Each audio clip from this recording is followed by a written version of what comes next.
பேரவைத் தலைவர் அவர்களே, மக்களே மக்களுக்காக மக்களால் நடத்தும் ஆட்சி மக்களாட்சி என்றார் அமெரிக்க முன்னாள் குடியரசுத் தலைவர் திரு ஆப்ரஹாம் லிங்கன்.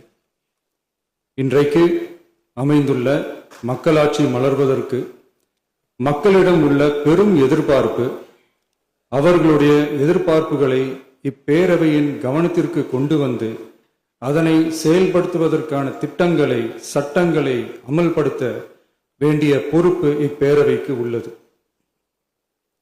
அதிகமான மக்கள் அதிக நன்மைகளை இந்த ஆட்சி காலத்தில் நன்மை பெற்றுள்ளார்கள் என்கிற வகையில் நம்முடைய செயல்பாடுகள் அமைய வேண்டும். இங்கே அனைவரும் சமம்.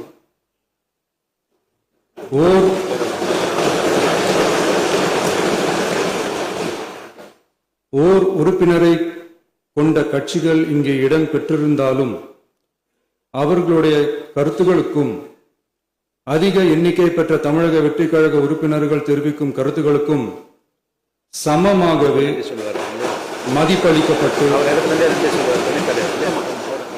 நல்லவை ஏற்கப்பட்டு அல்லவை நிராகரிக்கப்பட்டு ஜனநாயகத்தின் இதயமாகவும் மூளையாகவும் இப்பேரவை செயல்பட வேண்டும். அதற்குரிய வகையில் பெருமை வாய்ந்த வரலாற்று சிறப்பு கொண்ட இப்பேரவையை நடத்தி செல்லும் பண்பை பெற்றுள்ளவரையே தமிழக வெற்றிக் கழகம் முன்மொழிந்து தாங்கள் இன்றைக்கு இந்த ஆசனத்தில் அமர்ந்துள்ளீர்கள். மாண்புமிகு பேரவைத் தலைவர் அவர்களே, தாங்கள் பேரவைத் தலைவராக ஒருமனதாக தேர்ந்தெடுக்கப்பட்டுள்ளீர்கள். தங்களை இந்த ஆசனத்தில் மாண்புமிகு பேரவை முன்னவரும் எதிர்க்கட்சி தலைவரும் தங்களுடைய கரங்களை பிடித்து அழைத்து சென்று அமர வைத்தார்கள்.